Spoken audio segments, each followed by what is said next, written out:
Good evening.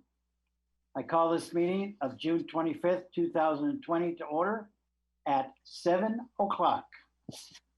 This regular board meeting for Thursday, June 25th, 2020 will be conducted completely online. The Governor's Executive Order N-25-20 relaxes the Brown Act requirements for holding public meetings via teleconference. This meeting will be recorded and televised. Members of the public may attend via the public viewing link provided below, or provided via TV 28 on cable TV or by streaming TV 28. Per normal practice, the meeting will be live streamed and available again on TV 30 and channel 28. Online speaker slips will be available and the public will be able to call in using a computer or smartphone via a link which will be provided following submission of a speaker slip. A telephonic option will also be available. Once connected, the public speaker will be placed in an online waiting room. While in the waiting room, the public speaker should watch or listen to the meeting via the outlets above, as they will not see or hear the meeting while they are connected and waiting to speak. When the agenda item upon which the individual would like to comment is addressed, the speaker will be announced in the meeting as to when it is his or her time to speak to the school board of trustees. The speaker will then be moved to the meeting for comment. TV 30 is allowing only audio at this time, adding a full screen public comment when the speaker is talking. Individual speakers shall be allowed no more than 2 minutes to address the board on this item for sake of time. In an effort to make the board meetings more accessible to our community, we wanted to share new processes for assessing closed captioning and providing input through public comment. Visit the board agenda you would like to assess closed captioning for, linked to all agenda meetings. Fill out the closed captioning request form, linked to form. We will follow up via email with a link to access the board meeting via Zoom. Ensure that you have the most current version of Zoom installed on your computer or mobile device available in the App Store. Click on the Zoom meeting link prior to the start of the board meeting. Please use your full name when entering. You will initially be placed in a waiting room. Once you have been admitted into the meeting, you will be able to view the meeting with closed captions by clicking on the CC button on the bottom of your Zoom window. Please use this option only if you require closed captioning. At this time, I would like to say the Pledge of Allegiance. I pledge allegiance to the flag of the United States of America and to the republic for which it stands, one nation, under God, indivisible, and with liberty and justice for all. I would like to introduce our cabinet members and board of trustees. Start out with Julio Hernandez, Assistant Superintendent of Human Resources, Ahmad Shiko Leslami, Assistant Superintendent of Business Services, Ed Dialazzo, Assistant Superintendent of Student Support Services, Dr. Janelle Woodward, Assistant Superintendent of Teaching and Learning, Trustee Mark Miller, Trustee Joan Larson, Trustee Valerie Arkin, Board Vice President Jamie Yee, on Board President Steve Maher, Superintendent David Heiglin, Dr. David Heiglin, and Roseanne Pryor, Administrative Assistant to the Superintendent. Moving on to number 4, action of closed session. I'd like to look at 2.1, the public employee appointment of Director of Secondary Education. In closed session, the board voted unanimously to approve an appointment of Nimarta Gurwal as Director of Secondary Education, 5-0. Nimarta, are you here to say a few words? Yes, thank you, Steve, and esteemed board members. Thank you so much for calling upon me to fulfill this role, and I appreciate the opportunity to serve the students and staff of PUSD with empathy and integrity. So thanks so much. Thanks, Nimarta. Glad to have you. Okay. Next item would be item 2.3 on closed session. Item 2.3, the board voted 5-0 with the motion made by Trustee Larson and seconded by Trustee Arkin to approve a readmission from expulsion for internal case number 2019 0.2020.021. Item 2.4, on closed session, item 2.4, the board voted 5-0 with the motion made by trustee Larson and second by trustee Miller to approve a compromise and release agreement for internal case number SCD 24019.20 for the amount not to exceed $41,340. And then our last item of closed session was our superintendent's evaluation. And I'd like to make some comments, and then I know the rest of the board would. After reviewing our evaluation with David, our conclusion, or my conclusion certainly is, overall, David has done a superlative job.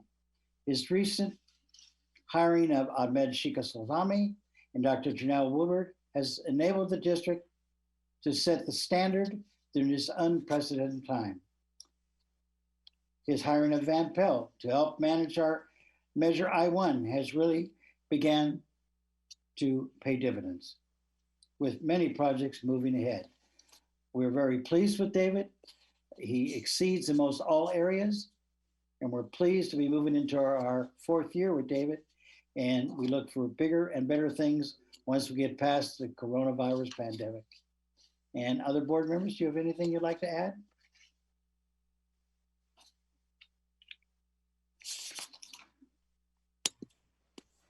I'll go first. Yes, I would like to echo some of the things that President Maher mentioned.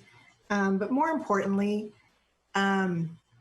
David's leadership, his role model, the way he expresses the will of the board in terms of the direction and the leadership, but by doing it in a collaborative way where he listens more than he talks, where he views the other person's viewpoint and he listens to it and he hears it and adjusts and make changes. It's a very collaborative process. It's, you know, we hear a lot about transparency from a lot of people these days, but David really actually lives that by making the information as available as possible, making himself as available as possible, making our processes as transparent as possible, and having more than enough opportunities for input from community members, from parents, from students, from employees.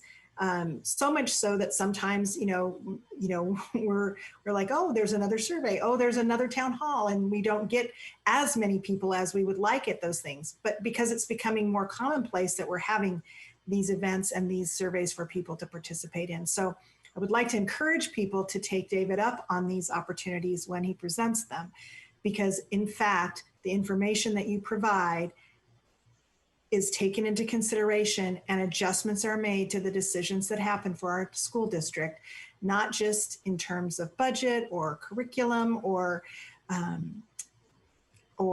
facilities, but in all areas of the school district. And so I, for one, and I know the other board members were very grateful for the incredible work ethic and amount of time and effort and thought that David puts into his work in Pleasanton Unified, and we're very grateful.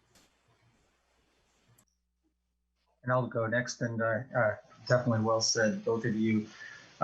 Two qualities that define a good leader are integrity and credibility. And when David first joined, or when we hired David, those were things that we thought we would get. And boy, did we. I just have only grown to appreciate more the knowledge and skill he has brought to the district, and the passion and everything that has led to what was an incredibly promising year. And then the other half of it on the integrity side, I just have never caught David, not that I'm trying, but I've never caught David not following through on something that he said he would do.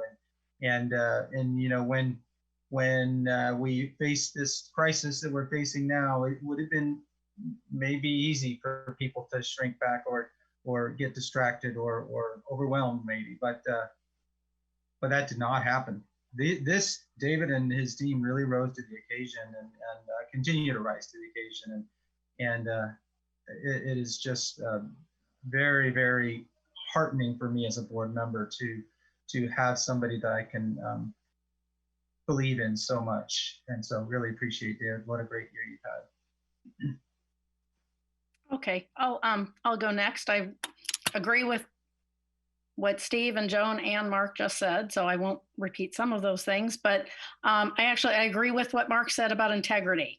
You absolutely, David, have a lot of integrity, and that is one of the characteristics of a great leader. So thank you for that. The transparency and communication in our district, I think, has been the best I've ever seen. And I think, like Jonah said, there's so many ample opportunity for people to give input and to listen. I think it's very important to be able to listen and for people to be heard. So thank you for that. The working relationship you have with our board, I think it's amazing, and you've done an incredible job with that. I think we're all just very pleased you're here in our district. You're an amazing leader, and I thank you for all of your passion and your dedication to our district. Thank you. Okay, I guess I'll go next. I'm the last one to go, actually. You all have heard me say this a million times, that a board is only as good at making their decisions as the information that our cabinet and superintendent gives us. And I think that the way that David allows his staff to provide us information, it's very transparent, it flows really well. It's just so easy to collaborate and say you don't understand something or ask more questions. And it's just an environment that absolutely, I feel super confident in all the decisions that we make because of David's leadership in the way that he's set up the culture and the communication between the cabinet and the board. And I think that that just takes a very, very skilled leader to be able to do that. And it also takes a leader that has a lot of humility and a lot of trust to allow people to do their jobs and bring their best to the table. And he just does that all the time, every day without fail. And that is something that I just really appreciate. And I think that it permeates all the way down to our classroom and our kids. And he's just an incredible role model in the way that he leads. And did I already say humility? I mean, everyone's touched on integrity, but I think it's, the heart and the humility that he exhibits every day he comes to work that just really shines. And I also appreciate the fact that David does spend time with the board. 5 of us individually at different times to really make sure that we understand everything, that we don't have questions, or if we do have questions, he answers them. He's always willing to listen and talk about whatever it is we need to talk about. And I've come to know that David is so incredibly knowledgeable about all things education. And we are just so lucky to have him in our district. And this is the most high functioning team our district has had in a long, long, long, long time. And I think that our students and our families and our staff are so fortunate that we have this team leading our district with David as the leader. So thank you very much, David. Really appreciate you.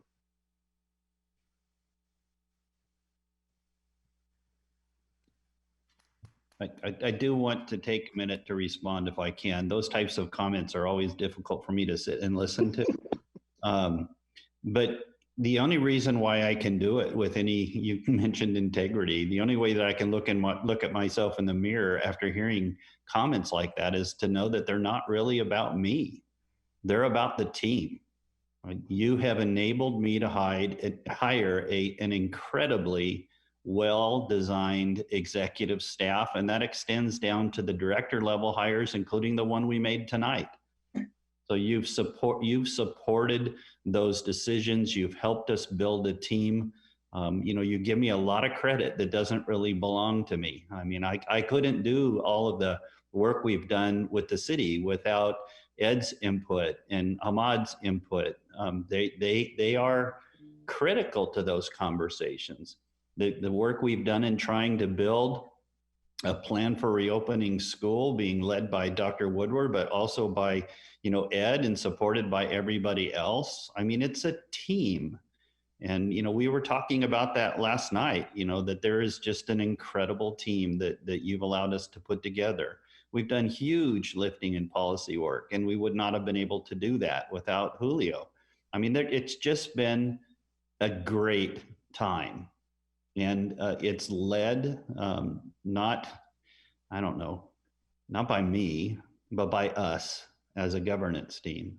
And I appreciate your support. I appreciate your positive words, although they're hard to hear. But I guess my ask is it's okay to say nice things, but we gotta buckle down and do the hard work too. And so we're going to keep at that. And I would be remiss to say that, to not reference all the fantastic principals and assistant principals we have out at the school sites that carry the ball every single day.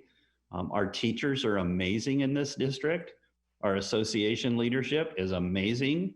I mean, they work with us. We wrestle sometimes, but it's productive outcome that I think everybody's trying to get to, all because we care about those kids that walk into our classrooms every single day. And so it really isn't about me. It's about the team, and it's about the work that gets done on every single campus in this district, and some other places too. So I'll stop. It's important to me that you recognize that you're honoring the team. So I'll stop there. Thank you very much for your kind words. Thanks, David. Okay, moving on to item number 5, approval of the agenda. Any questions on that? Do we have a motion? I'll move approval of the agenda. Okay, second. Second. Okay, Trustee Miller, Aye. Trustee Larson, Aye. Trustee Harkin, Aye. Trustee Yee, Aye. and I from Trustee Maher. Motion passed. Okay, item 6, recognition and introductions. Dr. Haglund.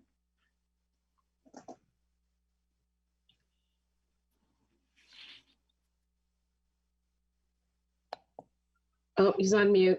You're on mute.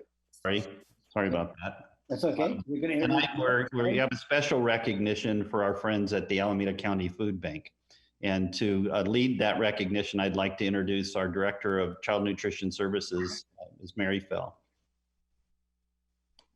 Okay, seems that I am not on the video, but I would like to take this opportunity this evening. First of all, thank you, President Maher, members of the board, Superintendent Haglund, Executive Board, for allowing us this opportunity to recognize and honor the Alameda County Food Bank for their commitment in providing groceries to our families during this COVID-19 pandemic.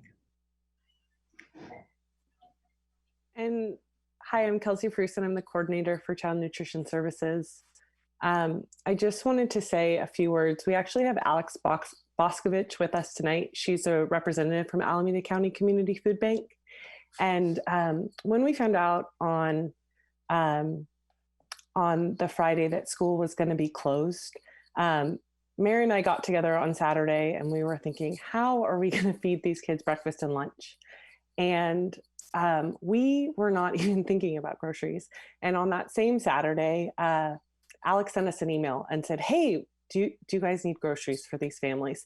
And we called her on that Saturday and she was working too. And it's just been such a blessing because we've had, I think since about 2 weeks into the pandemic, we got to do Grocery Fridays. And it was a team effort on the PUSD side. The warehouse team jumped in and they were willing to deliver. And Ed's team, Heather Pereira, worked with us and gave us parent liaisons that were willing to distribute. But Alex, we would not have been able to band these things together if you hadn't just reached out and then been willing to work with us. So we're so grateful for you. And sometimes when things like this happen, high need districts, and so districts who have a lot of need end up getting those distributions. And so it was really amazing that Alameda County Community Food Bank really showed up for so many districts. So thank you. And Alex, do you want to say a few things about your program or anything? We're just so grateful for you. Absolutely, absolutely. So good evening, everybody. It's nice to see a few familiar faces. I'm Alex Boscovich, and I'm the Government Relations Manager for Alameda County Community Food Bank. And I really appreciate you just getting into the heart of the story, Kelsey.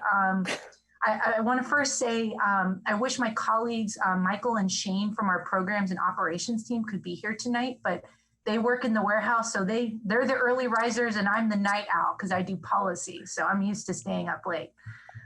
So they definitely send their regards and thank you. But yeah, Mary and Kelsey were the first two school food directors to give me a call back. And just to give you a sense of where I was coming from, you know, that Wednesday leading up into the closures over the weekend. And I'll never forget it because my son turned 4 years old that weekend on Pi Day. I'll never forget this moment ever.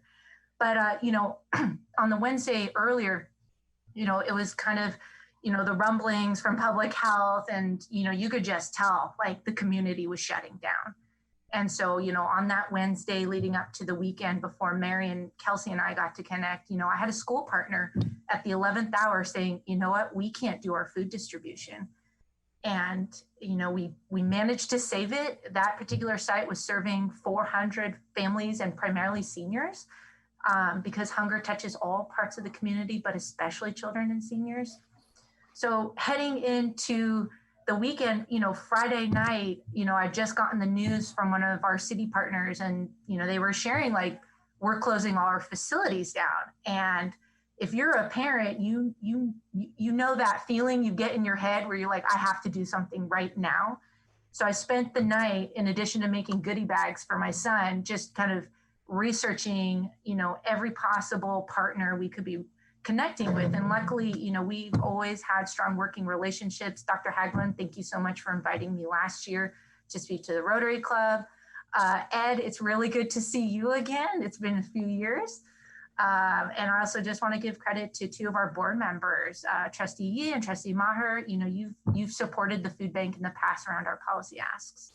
But it was Mary and Kelsey who got back to me right away on Saturday. And we put together a plan and we're able to probably, I don't think we could have responded any faster just with all the immense changing over the weekend. And I'm so incredibly, you know, to Dr. Haglund's point, like it's a team effort. I'm so incredibly proud to be your partner because it's Pleasanton Unified who is doing the vast majority of emergency food assistance in the city of Pleasanton right now.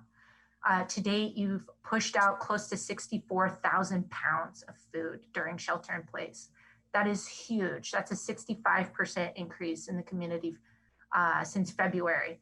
It's the equivalent of almost 54,000 meals. And you are just the driving force right now in serving Pleasanton families, as you always have been. But, you know, thank you so much. You know, I know how much is on your shoulders right now, just coming off the heels of the state budget, right? You have so much that you need to get done, but I really value the teamwork and the partnership because as you already know, this, even when shelter in place lifts, right, poverty is going to be with us. You know, heading into the pandemic, you know, it was under 10% of children qualifying for free or reduced price meals.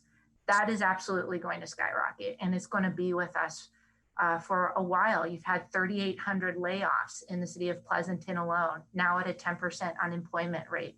And what makes your role so important and so special is that schools are always the safe, caring place for families and even communities. Again, you know, we have seniors who come to some of our school feeding sites. So just want to thank you so much. Many hands makes light work. And I want to also encourage you in this moment. This is our time of a lot of awareness around poverty. You know, part of the challenge we have at the food bank, and I'm also a member of the Tri-Valley Anti-Poverty Collaborative, is dispelling the myth that poverty does not exist in the suburbs. And that's simply not true.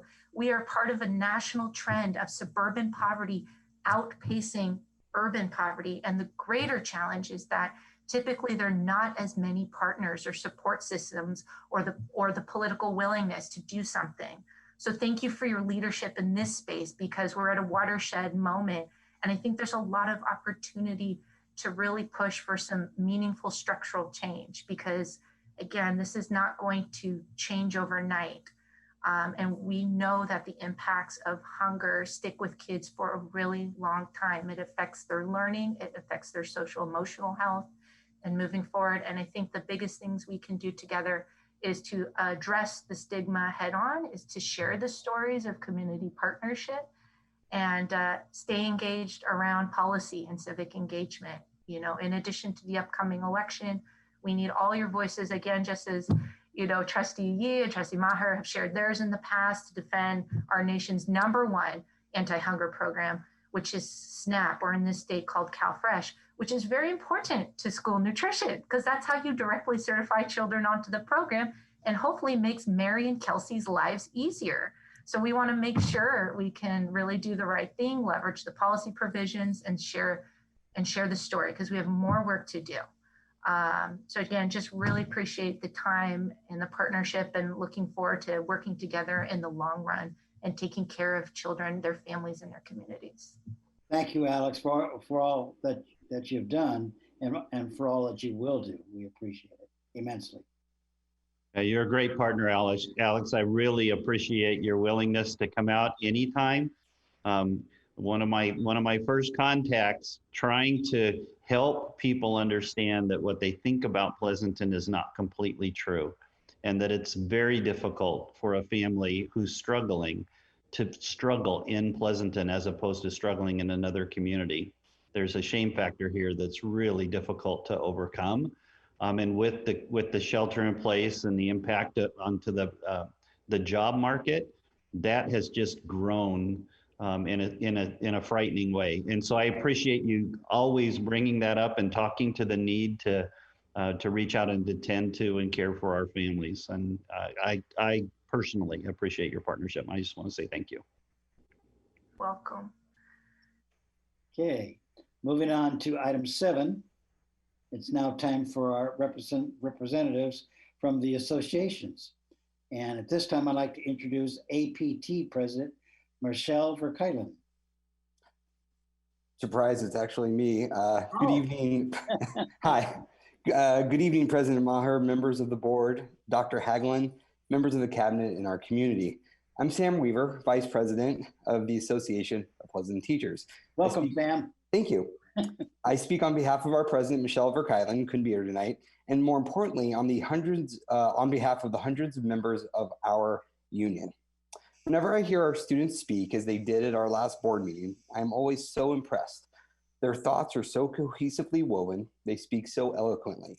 They offer us hope and give recognition to their Pleasanton teachers. They humble us. They show us the future as it should be now and remind us of the impact education has on each individual and the world at large. APT hopes their words, their ideas, and their advocacy for change will be heard and heeded.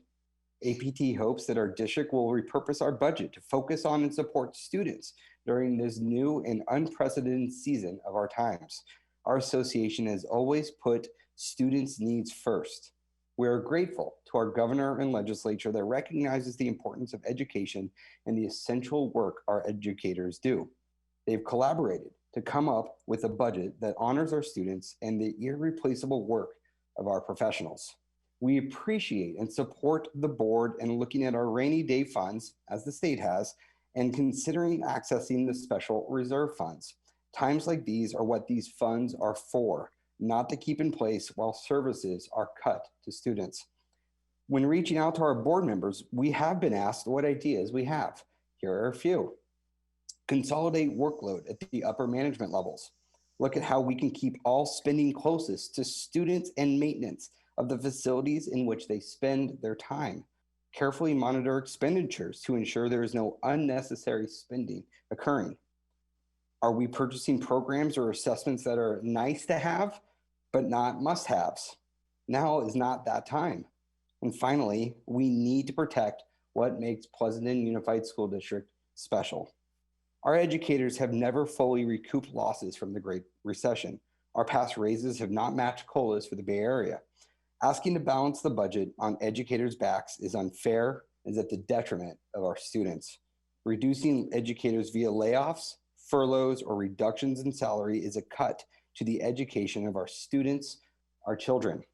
In the words of Sherrod Brown, a U.S. Senator from Ohio, in a message to America's corporate executives, he says this pandemic has laid bare how corporations treat employees, not as essential to their success, but as a cost to be minimized.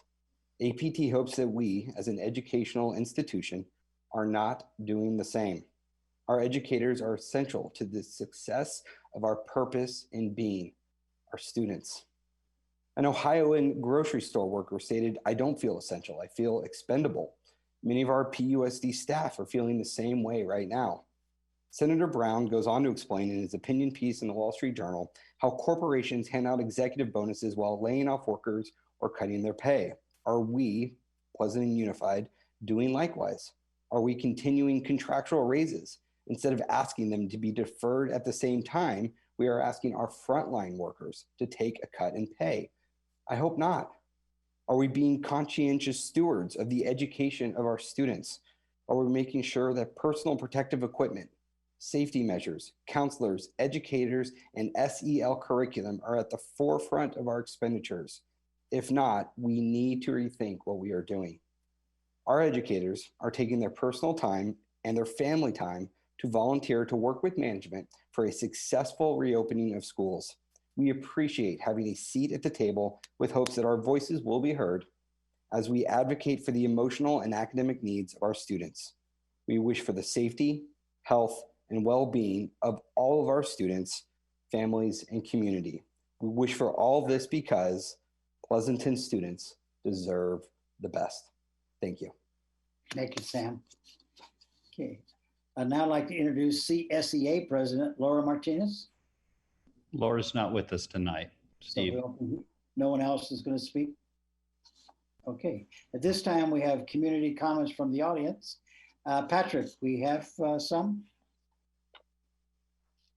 Yes, President Maher, we have 3 public comments this evening. The first, I haven't seen this individual's name pop up, but we have Nika, then Kelly Mokashi, and we had a late one come in just a few minutes ago, Sarala Raja Gopala. Okay. So Nika, are you with us?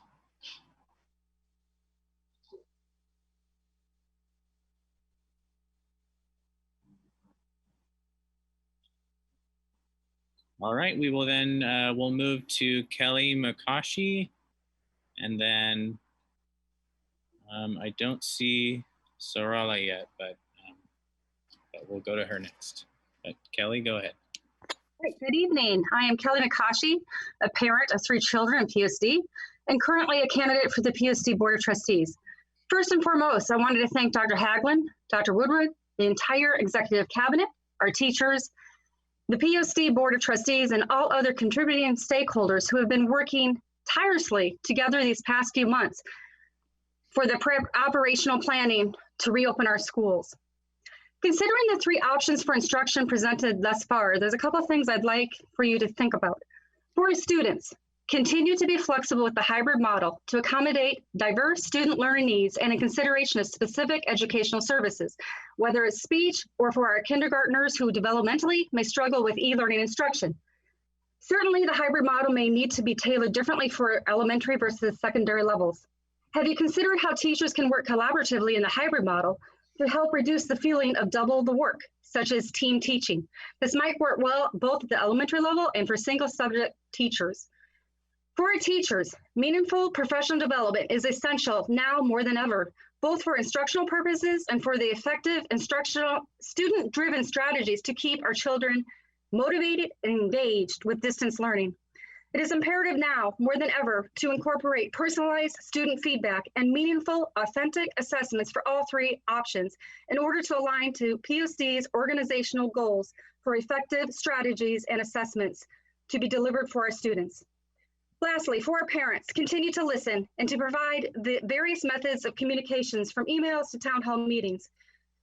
What considerations have been made to partner with childcare providers or other community organizations that can help work in partnership with PUSD to provide distance learning and instructional support for those children whose parents work full-time and who may not be available to help their children with distance learning instruction? There's a lot more I'd like to say, but I know I only have a 2-minute cap. So in closing, I wanted to thank you for your due diligence to provide equitable opportunities for all of our students during these challenging times. Thank you very much. Thank you, Kelly. Okay, Patrick, anybody else? All right. Yes. Sarala, I just saw her come on. Just saw you come on board. So go ahead. Hi. Thank you for letting me comment. I'd like to talk about something that's not on the agenda. Can you hear me? Yes, we can. It's about the flex and hybrid options. There's a lot of concern about the flex option in particular. It doesn't seem like a reasonable option for a lot of us parents. The reason being, it's an option that students have to stay with for the entire year. I have a son who's in the high school at Amador and will be a junior this fall. I'd like for him to stay with his classmates and his teacher for the entire year. And that only leaves me the hybrid option. There are ideas, I think, that the community has to make it possible for students to stay with your teacher, even if. And I think I was wondering if it's possible for the community to get engaged at this point on, or is the district pretty set on the 3 options that parents and students are being offered? Anything more, Sarala? That'll be all. Thank you. Sorry. Oh, okay. Thank you, Sarala. Okay, Patrick, anybody else? That is our last public comment. Okay, thank you. Next is the superintendent's report. Dr. Hagelin?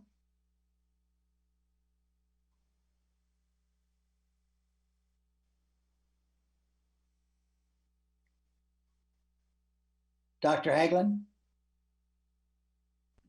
Sorry, hold on just a second, Steve. I'm trying to get to my okay. My notes. We got you. Yeah, we work so hard on these and then I forget to pull them up. Alrighty. I apologize for the delay there. As we reach the close of another year, never before has there been so many unknowns that lie ahead of us. Tonight, we present a budget for next year without fully knowing for certain what funding levels will come from the state and the federal government and when. While the recently approved state budget doesn't include the draconian cuts that were originally proposed by the governor, it does include billions of dollars of deferred payments. Our world-class employees do not work on MOUs, or IOUs, sorry, which means that difficult decisions lie ahead. At the same time, our PUSD community is preparing for the upcoming school year in the midst of a historic global pandemic. I appreciate the work being put into the formulation of a thoughtful, measured, and nuanced approach to reopening PUSD schools. I have faith in this collaborative work of district leaders, our world-class educators, our staff members, parents, students, and members of the community, as well as each of you on this board. We've spent countless hours planning and engaging with thousands of our families and students to gather feedback and consider multiple educational options that will serve our youth in this dynamic and ever-changing environment we find ourselves in. The proposed solution, which we plan to bring forward to our July 14th special board meeting, will not be perfect or without its challenges or causes for frustration. But I promise that we will continue to work tirelessly and collaboratively to do right by our students. I appreciate your partnership and your support As we've said before, we're in this together. On that note, we invite our community to come to the next virtual town hall on Wednesday, July 8th at 6 p.m. to learn specifically more about the Flex Academy. This town hall will be led by our Director of Educational Options, Heather Pereira. Many of us will also participate. It is together we will make this work best benefit our students. After all, these young people are the greatest hope that we have in making this world a better place. So it's in all of our best interests to do right by them. That's my comment for tonight, Steve. Thank you, Dave. Okay, number 11 would be the consent agenda. The Pleasanton Board of Trustees utilizes a consent calendar for items that require the approval of the board but are of routine nature. They act upon these items in one vote. Any member may remove an item for additional questions.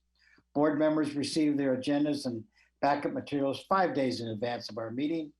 They have the opportunity to ask questions and to do research prior to our meeting. It is their intent to handle the routine items expeditiously so they have time to address more serious issues. Okay, this agenda will be approved as blue sheeted. Do we have anybody, any comments or any item like to be pulled or anything? Hearing none, is there a motion? Yes, I'll move the consent agenda A second? as blue sheeted. I'll second. Okay. Trustee Harkin? Aye. Trustee Yee? Aye. Trustee Mahers? Aye. Trustee Larson? Aye. And Trustee Miller? Aye. Okay, the motion's approved. Consent item is approved. Move on to item number 12, report, discussion, and possible action. 12.1, public hearing, report, discussion, and possible action to approve the fiscal year 2021 district budget. Okay, Dr. Hagelin? This item will be presented tonight by Mr. Sheikh Salami, so I'll turn it over to him.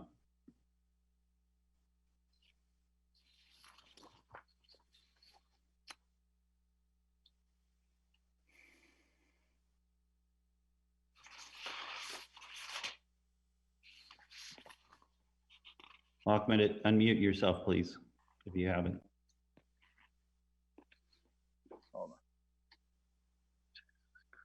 We had more trouble than that with unmuting, haven't we? Like men? Yeah. Hold on. There we go. There we go. Okay, let me reshare my screen. My apologies. I was just doing my greetings to you, to the board, to the superintendent and executive. So let me try again.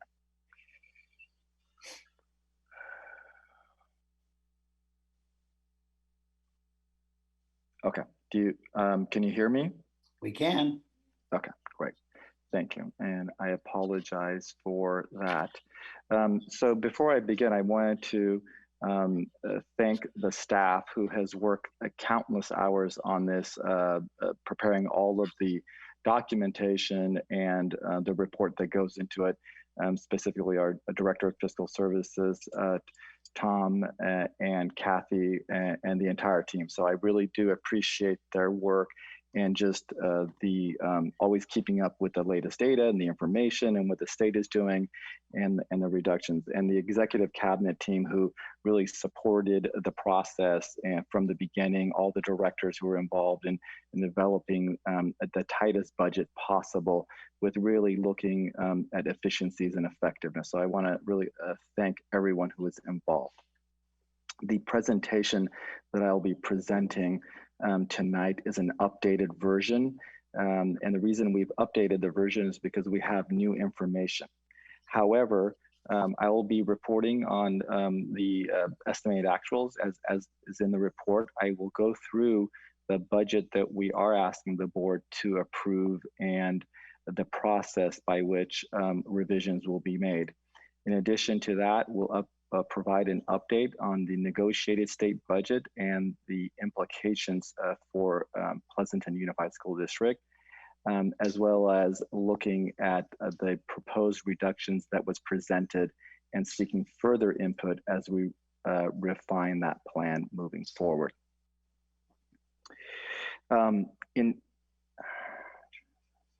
In summary, this is just, sorry about that. In summary, the budget process was starting in January, where the state budget was looking healthy with about a 2.3% COLA. And as we all are aware, in a matter of months, beginning in March, the situation changed with the COVID pandemic. And when the governor submitted his May revise, it was, very steep cuts. And so we began to build our budget on what we assumed would be a most conservative model, being prepared and having done the legwork up front for however this thing panned out. So the budget before you does include $11 million of reductions from the baseline. And I like to stress that even with that level of reductions, the district's budget includes about a $6 million deficit spending in the 2021 year. And that'll become important as we evaluate the legislature, the new budget proposal, and the impacts it has for the future. So we received the governor's budget late on Monday, and that the details we've been going through the last few days. Once the budget is enacted, staff will modify the budget and bring back a revised reduction plan and a 45-day budget for the board to approve on August 13th. As we look at modifying the budget, we really want to approach this in a balanced manner that ensures that our students do come first, but also ensures long-term financial stability and the solvency of the district. So I'm going to kind of shift through the estimated actuals and run through some of those figures. The estimated actuals is what our books look like as of June and how we estimate they're going to close. We'll close them at the end of this month, and then in September, we bring back the unaudited actuals, which is the actual closing of the books and where we are. In comparing our estimated actuals to second interim, which were updated in March, the most significant revenue adjustments is under the other state, where the state is now requiring us to report the state's on behalf contribution into STRS and PERS.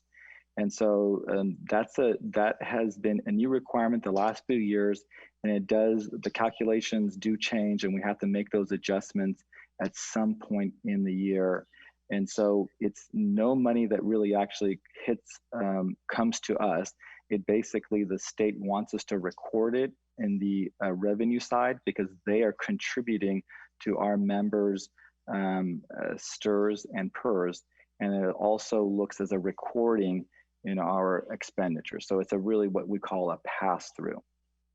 In the other local revenues, we book donations as they're received. So we received additional donations from various PTA and boosters, and then their expenditures are also recorded as they are spent as well.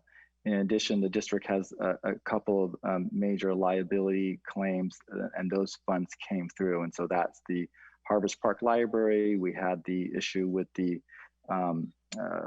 PMS middle school where we had the norovirus cleanup, as well as a few other things. So those are recorded as revenues, but their expenditures are in our expenditure column.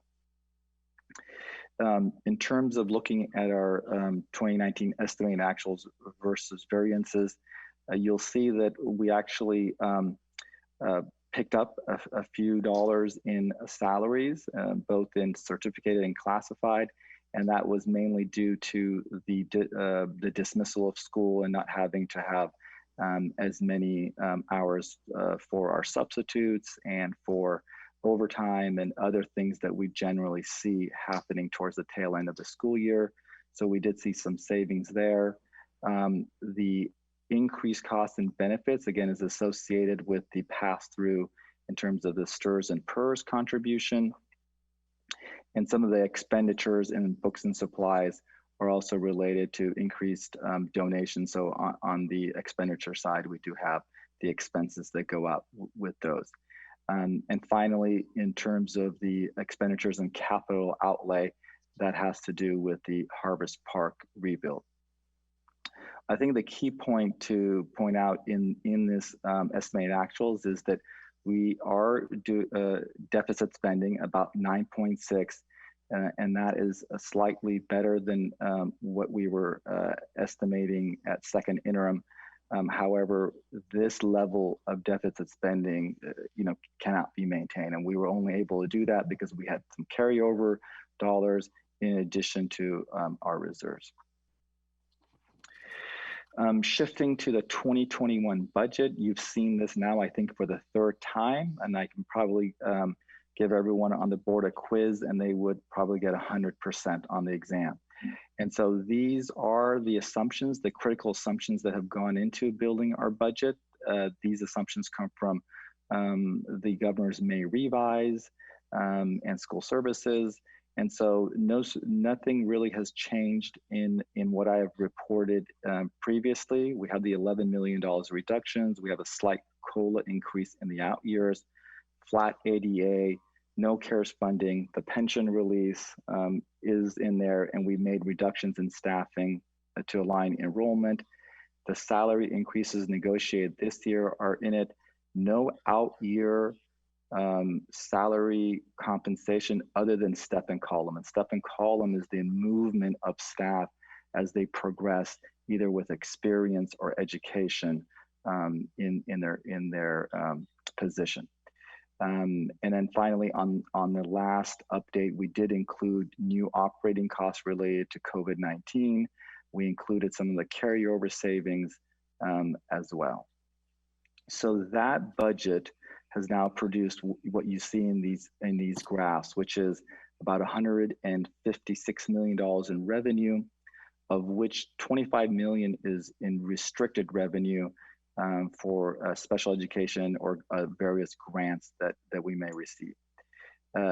This basically shows that the district is heavily dependent on locally controlled funding formula and the state of California. Of the LCFF, even though Pleasanton has a very strong tax base, it only covers about 54% or 56%. So we rely heavily on the state for our revenues.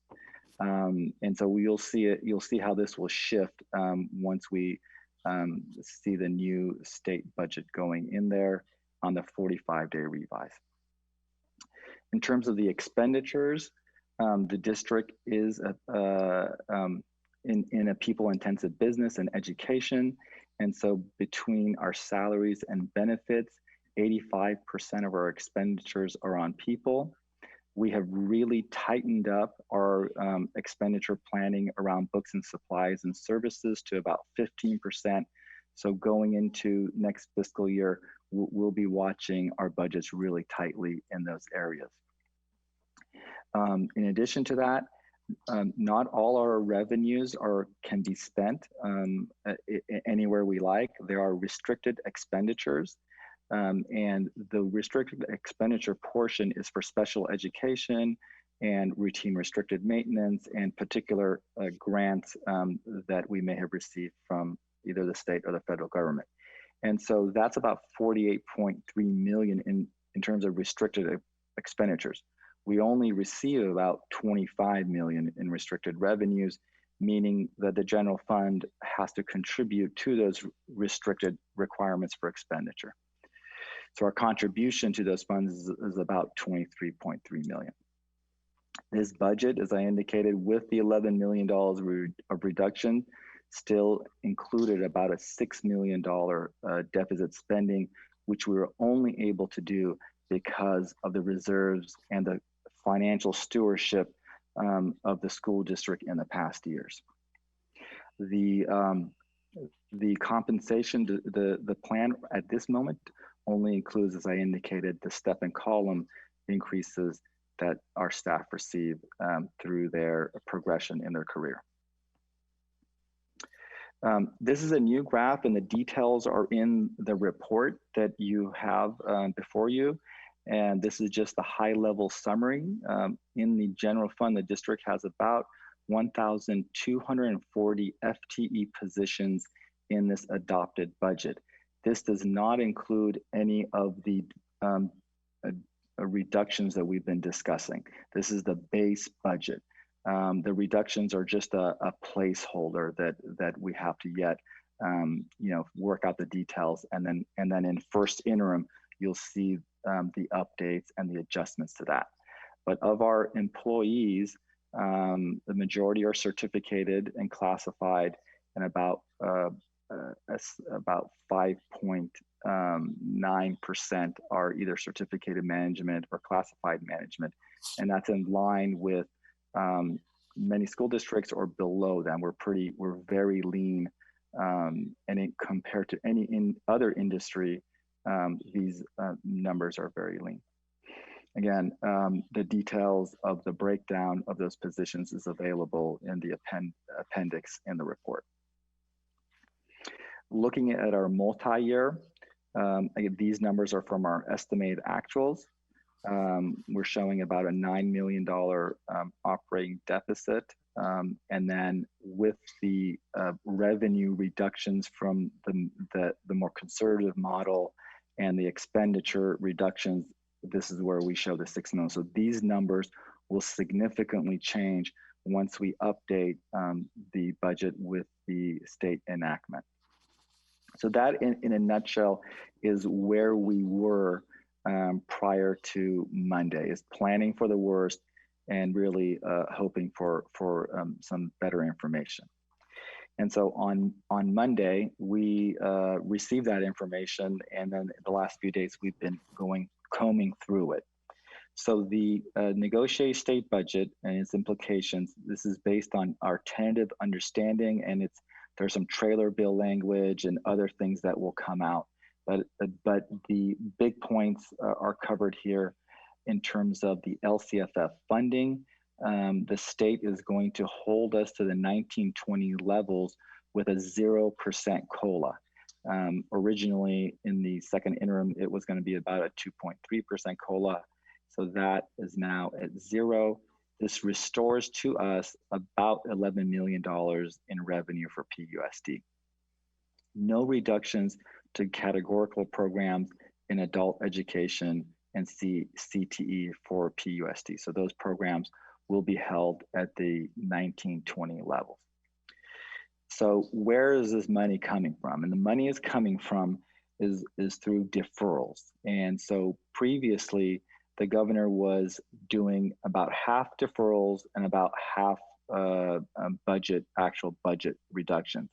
Now, the majority of financing this budget is doing through deferrals. And deferrals is a way the state, not having the money in the coming fiscal year, promises the money in an out year. And so for us, we're looking at about somewhere between $20 to $24 million combined deferrals, or some deferrals in this fiscal year to the next, and then there's a large amount of deferrals starting in February all the way through May. And this is where that if the federal funds come through, the deferrals will still be there, but they will not be as large. And so what that's going to push most school districts to do is to either find the funds within their other accounts or within their reserves to be able to bridge those gaps. However, because the magnitude of this deferral is so large, that it will require the district not only to utilize those options, but probably and most likely look at borrowing money through the market through what they call trans, which are short-term loans that agencies like ours can take. And so there is interest cost, there is there's costs associated with it, and there is a repayment.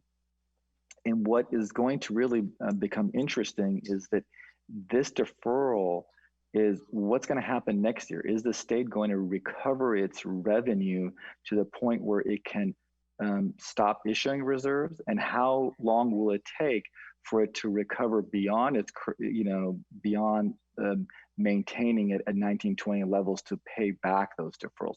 Those are two big questions that will probably push this problem out for many years. It took almost close to a decade for the state to recover from the last Great Recession and paying off the deferrals that it went through then. And so that's one of the big worries for us. So there is one-time monies that's also coming through the learning loss mitigation funds from various different sources, but mainly through the CARES Act, the Federal CARES Act. And so there's about 1.5 billion for students with disabilities. And that is estimated to be about 2.5 million for PUSD. And that will help with additional special ed costs that will definitely incur as we do distance learning, hybrid, and other models. In addition, the formula also based on an LEA supplemental and concentration grants, and those grants are for students in various categories, including English learners, foster youth, our free and reduced students with free and reduced counts. So based on our numbers, we're estimating that for PSD, it'll be about 2.1 million. In addition, about another 980 million are being distributed through the LCFF formula apportionment process, which is about 1.86 million estimated for PUSD.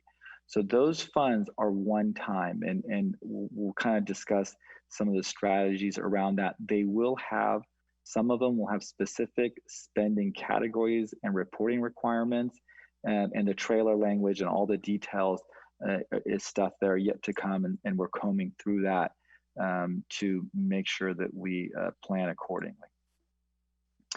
In addition, the special education was supposed to receive increased funding. They have made revisions to that, and it's a little bit less than we put in our budget, and it'll have about a $300,000 impact to our budget.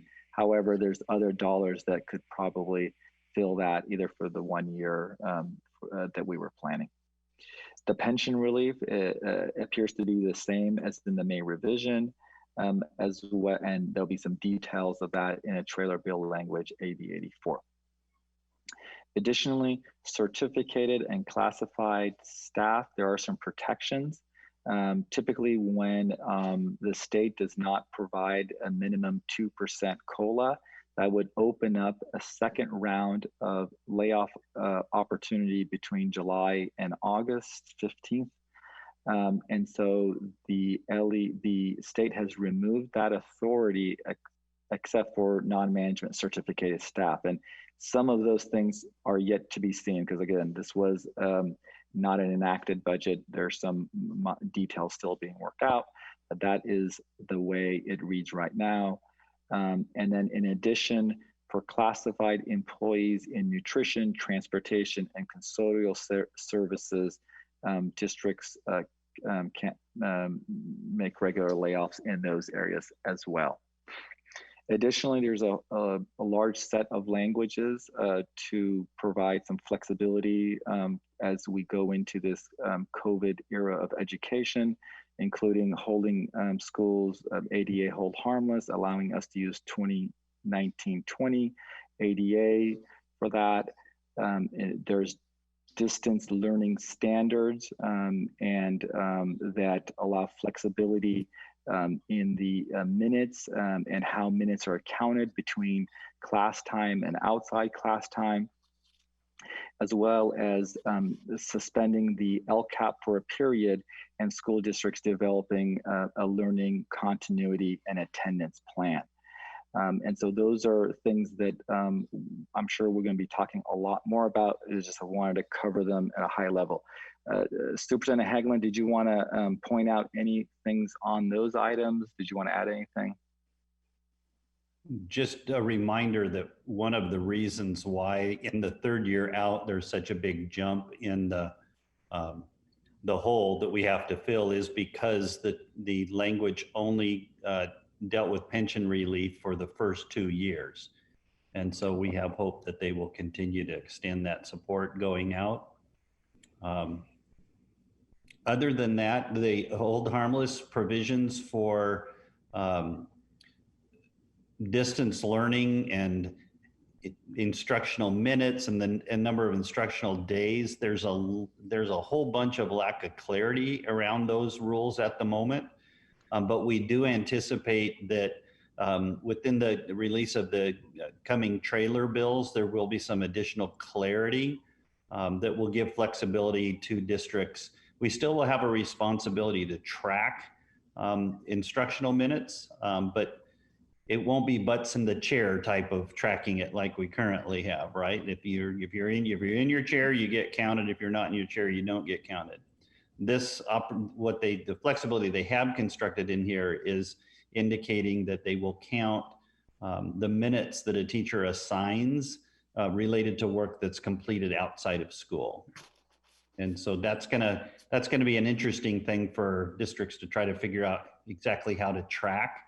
But it does give us some flexibility, which could provide opportunities for professional development and other things that we were hoping to be able to do. So those are the only things I would add at this point. Great, thank you. So moving on, in terms of the planning process and some of the recommendations coming from fiscal and staff would be that we work towards a balanced budget for 2021 and making the necessary reductions so that we don't have that $6 million of deficit spending. And we believe we can achieve that by reducing the identified $11 million of reductions to about $5.5 million. And that will play a huge role when it comes to the out-year planning, as we will have to maneuver, how the state recovers from this, how long the recovery is going to be, how long these deferrals are going to continue, and any type of good budget planning and reduction planning that we do today will allow the district to really weather this storm better. We believe we should maintain appropriate reserve levels to allow the district to handle some of the cash flow issues that we're going to encounter during these periods of deferrals, and also prepare us for what we know will be challenging years ahead of us. I think that what the state has done essentially is to give districts and everyone a little bit of time to really prepare themselves for needed reductions. Had the state implemented the governor's recommendations, it would have been a shock to the system. And so now we have time to prepare. Districts have time to really, adequately go through their planning process, given that we're also within this COVID-19 time. There will be a day that, we have to deal with the loss of revenue that the state is facing. So we should make the reductions based on, organizational efficiencies and effectiveness, and we've had those discussions. Limiting the impacts to the best possible to active positions and salaries, and directing one-time funds towards one-time expenditures. So we are going to have,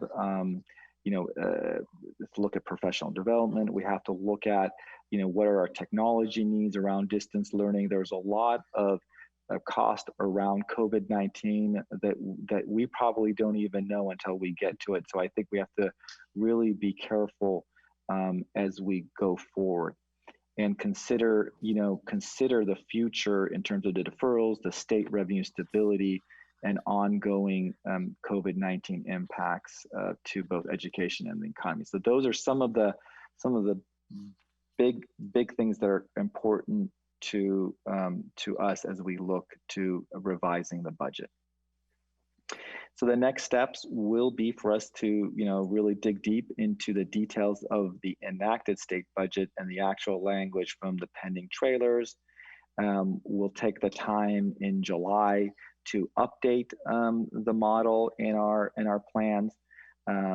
If there are any specific type of immediate reductions that need board action, those will be brought forward at a special meeting on July 6th.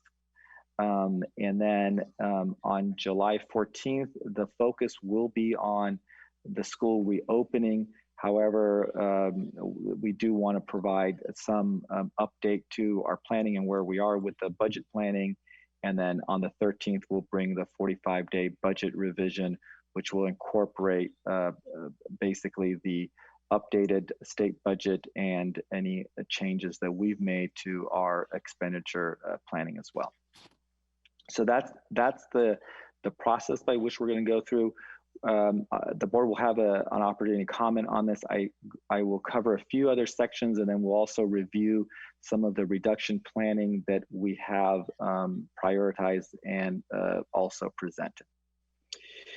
In terms of, the district does have other funds, and many of these funds are restricted in their nature because they are specific for the programs and may have associated grant or particular funding associated with them. So the district does have an adult education program that is mainly grant funded through the program.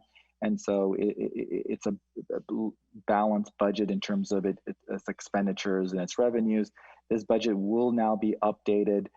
Some of the deficit spending that they were indicating here will go away with the restoration of the funds. The cafeteria fund is our child nutrition fund, and that is one fund that we need to update, and it's based really on updating the plan around how school opens and how our revenues will come in and our expenditure. So it is an area of concern for staff, given that we have to maintain our staff while our revenues may be reduced due to how school reopens. So it's something that we're monitoring closely and will be part of the 45-day budget revision. The Enterprise Fund is a fund for Kids Club, Esteem, Horizon, and Esteem Preschool and Horizon Daycare. And so those funds have tended to be solid and a small revenue generation. However, again, given the COVID situation, we're monitoring that fund closely, and this will also be revised once we know exactly the model by which we will be delivering services in the coming year. One thing that I do want to note that this fund is a potential, revenue generator for the future, and is an area that we can look at expanding and actually generating revenues that can be returned to the general fund. The Enterprise Fund 64 is a small fund that was established that the adult education summer program was utilizing it. Tom and I have been talking about potentially collapsing this back into Fund 11, which holds all of the adult education. So there's nothing really moving in that, as we didn't have the program this summer. Fund 17 non-capital, this holds the funds for professional development for our staff, particularly the certificated staff, and within that, this year, there will be opportunities for staff to take advantage of that, and the funds will come from this fund. This portion of Fund 17 is the grant funds the district received for music and other STEAM-related programs, and so we've been utilizing a certain amount every year, about 25,000, and so we will be talking to PPIE in terms of seeing that we could maximize the annual expenditures to about 75,000 and draw that down. The OPEB fund is a fund established to help with our other post-employment benefits, and that is mainly healthcare benefits and other benefits around healthcare for our retirees. That liability stands around at $27 million. And so this is to be able to help support those costs. Capital fund, those funds have been designated by the district towards capital improvement projects to be able to do additional work under our Measure I-1 projects. The Sycamore Fund, that is a fund that was established after a sale of a property, and typically those are restricted towards projects that are capital in nature and for facilities. Deferred maintenance, we no longer at this point contribute to our deferred maintenance fund and are using our routine restricted dollars in the general fund to do our maintenance work. The Measure I-1 is a restricted fund that is has particular language around the bond program, and those dollars are being spent down aggressively as our Measure I-1 projects move into full gear.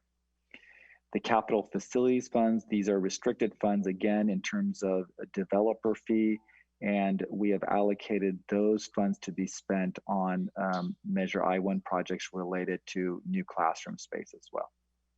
So those are our other funds and how we see expenditures in the 2021 fiscal year. So now we're going to shift to the last part of my presentation, and to be able to seek input from the board and community is evaluating and reviewing our reductions, and these are the parameters by which we have been and the lens by which we've been looking at these reductions. We identified 5 levers and looking at non-personnel, savings through salary reductions, which would be across the board type of reductions and other salary reductions, and then looking at C and D do affect positions in a different way. And then finally, looking at ways we can increase revenues, particularly in the out years. So we originally were looking at about $11 million, and that's what this list has in it, slightly a little bit more than 11 million. And now we need to kind of tighten it further, what we're proposing to about $5.5 million of reduction. And so this again is a further tightening and further prioritization. This is the first time I think we have shown a prioritization of the reductions to the board. And so we'll kind of review that. And one other thing that we did is we recognized that C and D are mainly affecting, again, programs, staff, and positions. And in order to be able to prioritize these, we mingled them together so that we can move the items in between the items C and D. So in terms of the reductions, this is the updated list and that we have looked at, and we've prioritized, again, the conferences. We talked about the carryover in site funds, some of the suspending some consumables around music and science, and then technology as you know, initial priorities, and then the postponement of the world language kind of as in terms of priority. If we were going to bring things back, that would be higher on the list of bringing things back. Looking through, we still have the furlough days, and I just wanted to confirm that all units means management, unrepresented, any certificated, and classified. So all means all units, including management, and that would be the 3 furlough days. And in terms of our thinking with a revised budget is that if these federal dollars don't come through and the state has to defer even larger amounts of dollars, that should still be you know, something that's on the table and actively negotiated with our groups. We do want to pursue tightening up stipends and hourly time and looking at eliminating the golden handshake and working on negotiating the rest of the golden handshake with CSEA and APT for the following fiscal year. In terms of the now moving into C and D, we have placed items that that have the least impact on active staff positions or permanent positions, and looking at things where we can either reduce programs, you know, freeze positions and others up earlier in our reduction planning, and items that we feel that are really important for the efficiency and effectiveness of the district. So there are some reductions that are in here. We've identified graphics department, and we've talked about this, that would be some staffing reductions there, and we'd hope that those staff could be reallocated to open positions that will be available. We still would like to look at the operations and fiscal. And we also have indicated there are open positions around support staff that we could also take advantage of.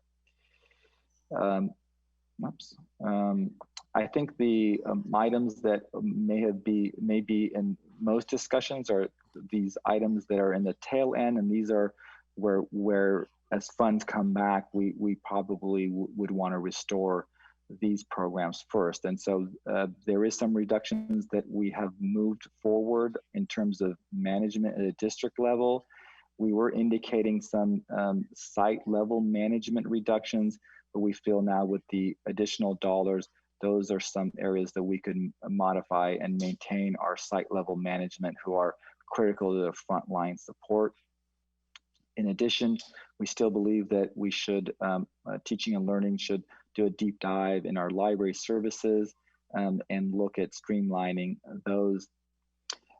In this proposal, we are indicating reductions in the middle school and high school. These numbers are much less than was originally proposed. And while there would be an FTE reduction, we were trying to do it in a manner where it wouldn't affect staffing positions. Some salaries would be impacted and some sections would be impacted, but it was mostly around tightening the extra or extended periods that we discussed and looking at vacancies and trying to close those. So that's where we were trying to still look at some capturing some of those, but not as large. And again, putting the elementary FTE towards the end, those again were tied to tightening up staffing levels at the elementary to our class sizes that we currently have. And then we also reduced by half the reduction and repurposing of specialists to mainly be looking at some of the, particularly in physical education areas. So that is the work that we did prior to knowing the state budget. And the work that's ahead of us is to take the feedback and the input at this board meeting, and then to come up with a new plan that is about half the size of the current reduction plan. So with that, I will turn over to Superintendent Haglund. So if you have any final comments, and then to take input from the board and community. And then just a reminder, this is a public hearing and an action item on the budget. So we are requesting the board to approve the budget, which we need to submit to the county by the end of the month. And so we are seeking an action item on this. What I would like to do is, you asked Dr. Hagan to speak. I'll have him speak. I'll have questions, comments from the board, then open it up to the public for public hearing, and then back to the board, and then hopefully move forward to approving.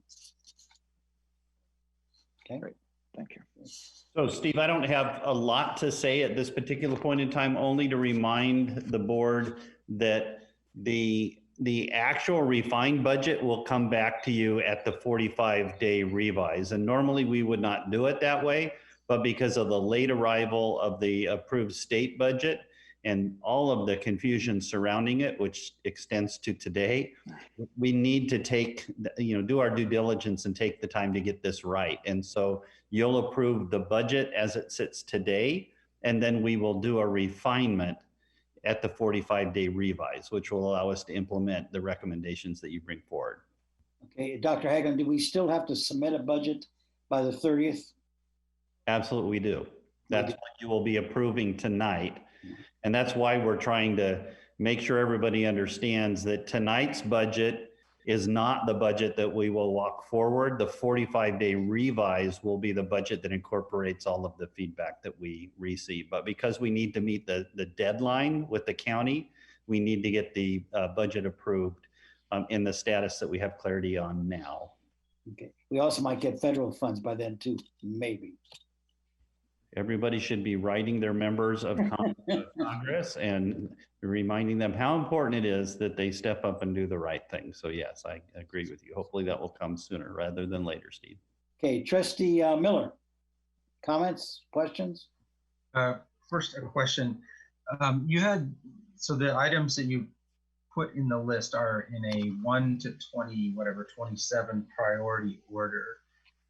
Just to be clear, does that mean that number 1 is the most likely to be, in your mind, reinstated with a smaller deficit? It's the reverse. It's the reverse.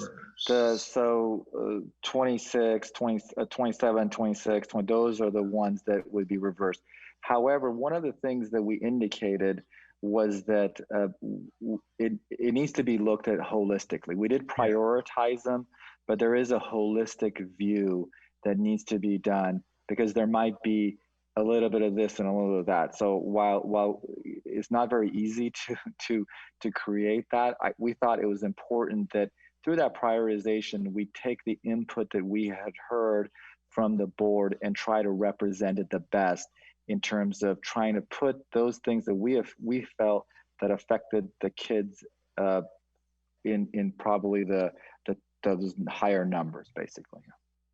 Okay, and then, just again, Superintendent Haglund, we will be submitting a budget with $11 million in reductions now and come back later. Okay, so one of the items that maybe surprised me based on that prioritization is the adjusting of FTEs to match enrollment in elementary. Well,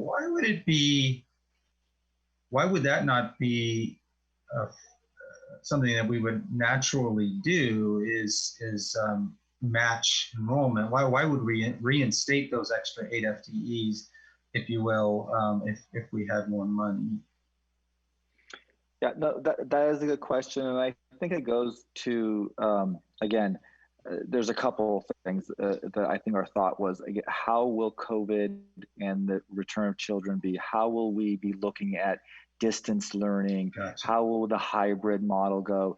And we felt that like tightening up the staffing might really limit our flexibility for some of those programs.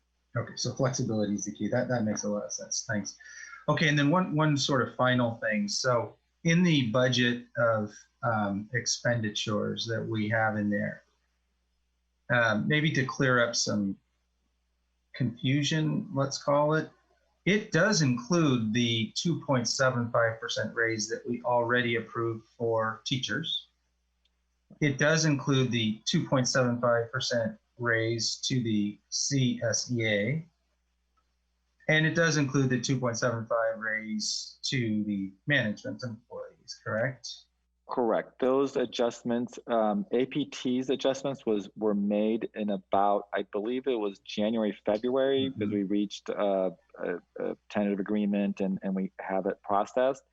CSEA was reached about a month ago, Julio, am I correct? It was, I think it was in May, and that is, and at the same time, the board approved management.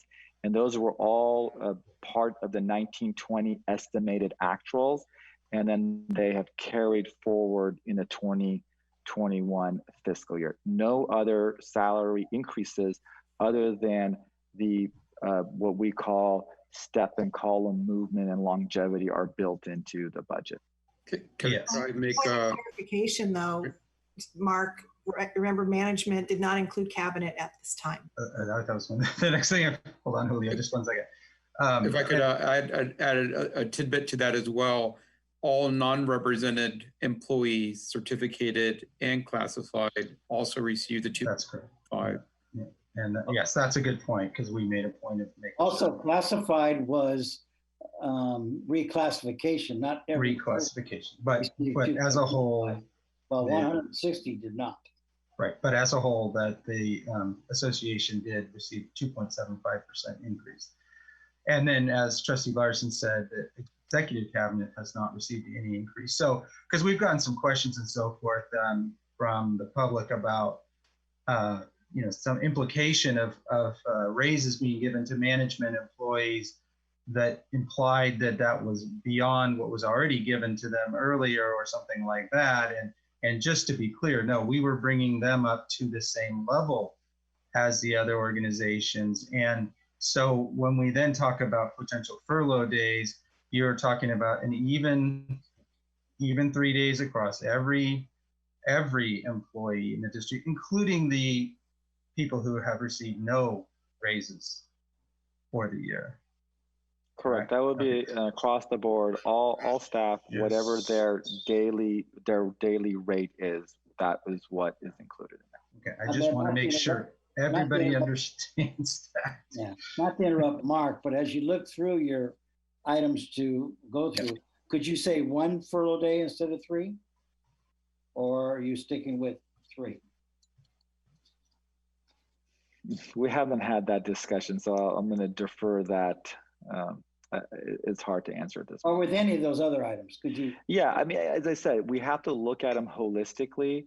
Although we prioritize them, I think we need to look at them holistically. For example, while it doesn't make, while the specialists may be the highest in terms of, oh, if we have fun, we bring them back. However, if PE can't be administered in the normal way next year, we have to think about that, right? And we have to plan accordingly. And so that's why there might be some nuances in that and how we move forward. Good. Okay, so yeah, that's good. So then I guess one last thing is that you were looking for feedback from us, but what does that look like to you? Is that like 27 should be 24 or you know, what would be the most helpful to you, I guess? We can take feedback in a wide variety of ways. I mean, it could be that, you know, that certain programs are important, certain areas we should focus on. Certain areas, like if you know, the consensus is professional development is critical, you know, we have one-time dollars that we can spend on professional development this coming year, right? So the input on what's important, what should be protected, what areas they see, you know, we have a great deal of latitude, but we want to get to that level of reduction. We really want a balanced budget because this is going to be a big issue next year and the following year. And so I think we're all on the same page on that. Any type of input, Superintendent Hagelin might want some specific things because we've talked a lot about this in the executive cabinet. Yeah, so I guess, Mark, I think, and you guys have been giving us feedback all the way along in this process, and there will be another board study session in the middle of July. So we have additional time to think through it. But if you're feeling strongly about a certain issue that we need to rethink, it'd be great to hear that now. Like I think was you brought to the table the focus on the library at elementary as opposed to library K-12. And so that was great feedback. We were able to restructure it. It didn't really change the target because the budget hadn't come out yet. So now we've got some refinement in the budget. I want you to think about the difference. We talked a little bit about this last time, the difference between one-time cuts and cuts to ongoing costs, because the compounding effect of an early cut to an ongoing cost will save the district substantially more over time than simply cutting one-time expenses. One-time expenses are way more comfortable, you know, typically, but they don't necessarily have the same effect in bringing down the total investment of the budget. And we are and have been for many years in a deficit spending mode. And, you know, I appreciate Ahmad's focus on trying, Tom too, both of them really trying to get us to look at that issue of deficit spending, because it's just not a good financial position for the district to be in. So we need to take care of that. The other thing I want to say is that it may seem really easy to, you know, go towards the funds and spend down the funds, but that spending down the funds affects our credit rating. Our credit rating going down affects the cost to the taxpayers because it impacts our bond repayment dollars. And so, you know, it may seem easy to do one thing, but it has consequences, and we need to make sure that we're being transparent about what all those consequences are. Yeah, so I guess in that vein then, I think Trustee Larson said this in a previous meeting is, if we can prioritize the things that we probably, for operational efficiency's sake or whatever, would have made with or could have made with or without this crisis, that's got to be number one. But then I do think number two, at this point, given that this is very, very fuzzy, is you mentioned it, Ahmad, is the flexibility side. I really think we need to keep ourselves in a flexible position to be able to adapt to any new reality that's going to come out of this until we have better clarity. And what I'm talking about is remote learning versus in person and extra, whatever that's going to bring as a result of the pandemic. So for me, it's operational efficiency and then really being flexible in our ability to respond. Okay. Trustee Larson. Actually, this time I'd like to hear from the other trustees first and go later after I listen to them. Is that okay? Sure. Trustee, I have some questions. Go ahead. Trustee, you want to go? Am I next? Oh, okay. Oh. Either one. I have some questions. Do you want to go, Valerie? Do you have comments or questions? I have a question, then I have comments. Well, Okay. Go ahead. If you want to go now, go ahead. Yeah. So I'm just kind of explaining the logistics of this, I guess. So I just want to make sure I'm understanding it and the public understands it.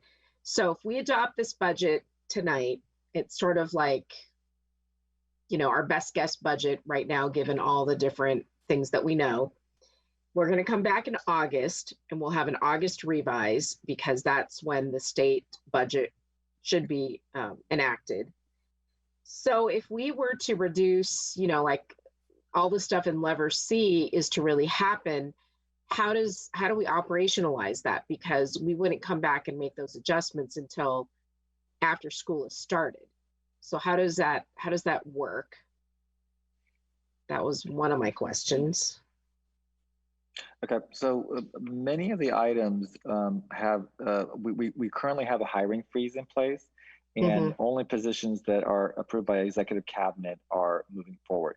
So some of these items that we have in there have to do with a lot of open positions and things that we can hold off on making the decisions right away. Others, we may not, because of we're not going to implement anything until we get to that point where we all are on an agreement, right, until the board direction is given. So there may be a few items that may not see the full realization of those cuts because they're not starting tomorrow, right? They are starting at a later point. However, I believe that that we have enough flexibility now with the state budget that allows us with the additional time to still get to the same objectives and goals that are outlined. This budget, the way the county is going to look at this budget, they're going to see that it was put together with a worst case situation. They know the revenues are not the correct. They know that some of the reductions were placeholders. And so they're going to wait for that 45-day revise, and they'll review the budget with the 45-day revise and then, make a determination and approve it probably in mid to late September. So our timing is fine. We'll have to be flexible with some of the reductions and when things go, but a lot of those reductions that we have outlined on there are things that we can wait until, about that point to make a final decision, if that helps. There are a few things that we may bring forward, and Julio is going to be discussing some of those things at July 6th that we may bring forward to the board a little bit earlier. Do you want to elaborate, Julio, about how that process goes or anything like that? Or? So to the point, school starts on August 7th. We're going to need to have a 45-day revise. So with relation to staff, it's again an extremely sensitive issue because it is impacting people directly. But we do have staff that are temporary employees, which the district has the ability to release at any time. There are vacancies that are also not being filled because, as Ahmad said, we have a hiring freeze. So we have built some contingency plans that are ready to go based on the direction of the board and the needs of the budget. There are obviously impacting people, so we are trying to work through the process, but there are mechanisms available to us that we could execute once the board gives us some direction. Hope that helped. Yeah, yeah, I think so. And then this is just sort of maybe something that is helpful to the community. So, you know, you talk about deficit spending a lot, but could you understand what that really means, how it works, why it happens? Because sometimes I think people think, oh, deficit spending, you're going to run out of money in your checking account, or you're going to be negative in your checking account, which we are. But, you know, it's a cash flow, cash position, deficit spending, they're all connected, but I don't think most people really understand that. So could you explain that a little bit? Yeah, the best explanation for the deficit spending is that, let's say your revenue, how much you make a year, let's say your revenue for the year in terms of a household is $50,000, right? That's the income you bring into the home. And your expenditures, you got house payments, you got car payments, you got gas, you got food, is $60,000. So you now have a deficit of $10,000. You've the amount of money is coming in is less than the amount that you're spending. So you're spending $10,000 more. The only way you're going to be able to work that is if you have a savings account. So let's say you have in your savings account $20,000. Your savings account at the end of the year is now at $10,000. So next year, if you overspend again by $10,000, your savings account is going to be zero. The state requires us to maintain a minimum 3%, which is really only 2 weeks of payroll. So again, it's managing your cash flow. You can do that deficit spending for a year or two. You can't do it indefinitely. So for that family that overspent by $10,000, one more year they can spend over by $10,000, but the following year they won't be able to because they're out of their checkbook is basically at zero. So that's how it works. Deferrals is a little bit different. Deferrals causes problems to your cash flow. And so an example of deferrals would be if, for example, let's say you earn $10,000 a year and your employer comes to you and says, I can't pay you $10,000. I'm going to pay you $8,000. And the following year, I'm going to pay you $12,000. So I'm going to make it up next year. Well, in the current year, you're getting paid $2,000 less. You got to figure something out. What are you going to do? You use a credit card? Do you have money in the bank to use it? If you have money in the bank, that's a better way. If you don't, you're going to use your credit card and you're going to pay interest. So those are the things that we're all dealing with. If you deficit spend and you have deferrals, your problem magnifies. And we're trying to get out of under that because it'll snowball. It'll become a very difficult situation, and there will be larger layoffs. There will be really difficult cuts in the out years. All right, thanks for explaining that. I think that's not always really clear for people. That was a good explanation. And then I just wanted to double check. So we decided to keep OPEB out of this whole picture because we know that that's just kicking the can down the curb, and we don't want to do that because that is a large liability for us. Correct. It represents a huge liability. One of the things that we were working on, I mean, Tom was setting up the meetings, and we were actually going to have one of the what we call a trust fund company, which is CalPERS's CBER fund, come and to actually assist to bring down that liability. That was a plan that we had, and so we put the money in that account so that we could invest it, and then that investment would help pay for our annual costs. We pay about $1.5 million annually for other post-employment benefit costs. And if we can find a way through investments to reduce that annual cost, it'll be more money for the district to spend on programs, to spend on salary increases for today's employees, right? So we're on a every year putting this money for obligations we have to our retirees. So if we utilize those funds and they're not available anymore, that liability will grow and there will be no way to mitigate it. And every year it'll become 1.7, 2 million, 2.5, 3 million. It grows, right? And so that's what we're trying to control over there. Ahmed, could you give an example of some of those post-employment benefits for our community? What are some of those? Sure. So, many of our employees, they retire between the ages of 60 and 65.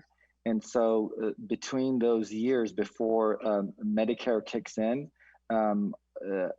employees who have worked many years and have a long service and commitment to PUSD can take benefits that will allow them to have healthcare benefits between their retirement age and when Medicare kicks in.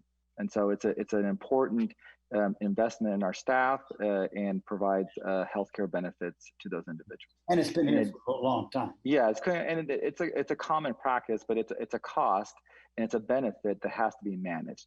The other portion of that is what we have. It's a retirement incentive for employees who have worked here a certain number of years. We've kind of named that the golden handshake, and that's one that we are looking at also finding ways to kind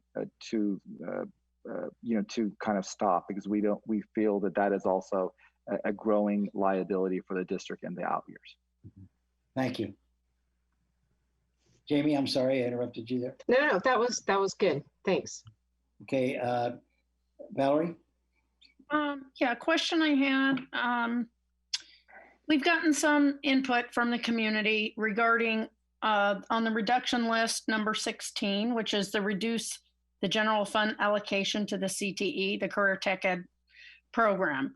And some people in our community are worried that there's going to be an impact to ROP and kind of alluding to elimination of programs. Could you just kind of touch on that, what that impact of $150,000 reduction would be? Correct. There's two components to that. We have a Project Lead the Way portion of it that we're going to reduce a little bit of our allocation. They do get some grant monies there.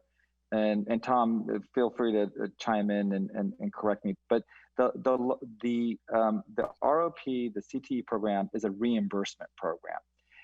And the district offers these classes and gets the dollars reimbursed to it. Typically in many school districts, that reimbursement goes into the general fund because it was a general fund that has paid for the staff and those individuals. What we were doing as a district was we were putting the money back into the CTE program. And so talking to Glenn Sparks, who's the director, he indicated that he felt that he could find enough savings in the budget that he could allow that reimbursement to stay at the district level and continue to maintain their program and their pathways and their classes. Tom, is that a good summary? Yeah, you nailed it, Ahmad. Okay, thank you. And just a couple other comments on items number 12, special education savings from in-house services, and number 14, freezing of the open PIO position, and number 17, continue the distance learning summer school approach other than the extended school year. Those three items, how they seem like those would be ones that would be higher number on the reduction list. That is less impact to students, that sort of thing. Is there a reason those aren't higher on the list? Again, we did the best to kind of take the information and to prioritize it, and we can relook at that and see what we could do. I want to, can you read the numbers again and the items? I kind of lost track. Yeah, no problem. Let's see, item number 12. item number 14 and 17. 14, 12. Okay, give me a second while I look at them. Okay, so number 12 is a saving that we definitely want to take advantage of. And today the board took action on an MOU between CSEA and the district on a couple of key positions that have been traditionally, had outside services. So we definitely want to see those savings come back by doing the positions in-house. We're not sure late in the game how many employees will be able to pick up. So that's why we were a little bit conservative on that. And yes, that's something we definitely want to take advantage of. The other item was 14. We would love to see that position filled, and we know there's a lot of work to be done around that. However, we've been managing. I know David would love to see that position, but we felt that at the managerial level and the district office, that we could continue operations as they currently are and be able to be effective. In terms of the summer school, yes, that is something that, if that's the input is to have summer school more in person, then we can definitely take that and bring that back as we reevaluate the prioritization and also the money that's going to be reinjected into the district. Okay, just my input, because these are listed in number-wise priority, correct? I mean, correct. I think and Mark. Yeah, and this is great input. So we'd love to hear about from the other board members as well. Yeah, so those would be ones that I would think we could put higher on the before some of the other reductions. So anyhow, that's my, thank you. Thank you. I just wanted to make one more comment about the CTE thing. So some of the messages that we got, people were worried that ROP classes were getting cut, like the nursing program, the fire program. And from what I understand, I talked to Julie Duncan that is not true at all. None of the ROP programs are changing at all, and neither are the CTE programs. It's just the way that the funding reimbursement of the grants works, where they found some savings in CTE so that's basically passed on to our general fund. Correct.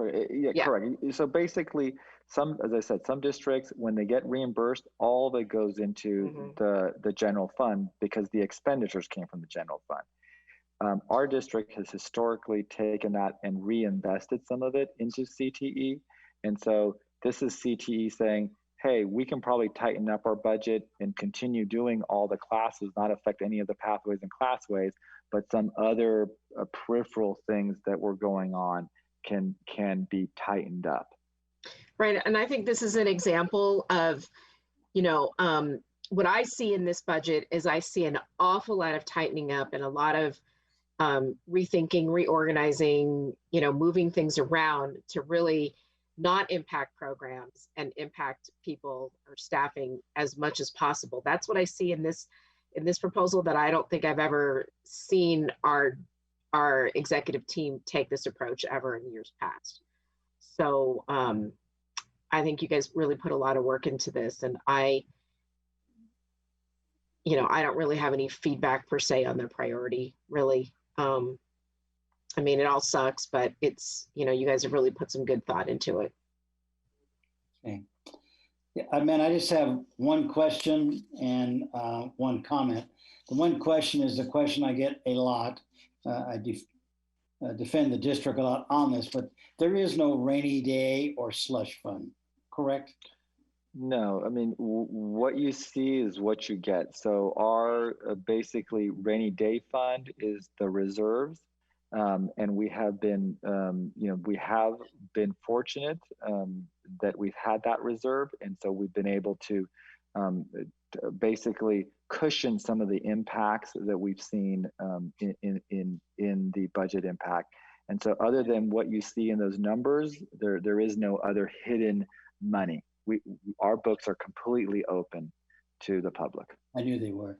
And then my comment is, as we move forward in this 45-day, I can't stress enough for the board and for myself that we need to have our teacher representation and our classified come and meet and negotiate. I know that we've given direct direction to Julio. Julio, we want you to offer many, many days. And I know for a fact that he's offered the 29th of July, the 3rd, the 7th, the 8th, the 13th, the 15th. Now, I don't know how long of the part of those days, but I know we've offered those. I also know that we've given direction that if teachers can't, the negotiating team cannot make those days, then give us other days. We want to negotiate because it'll be difficult to move forward without input from the staff and from the associations. So I'm asking our associations, please contact Julio and set up some days other than one day for 2 hours.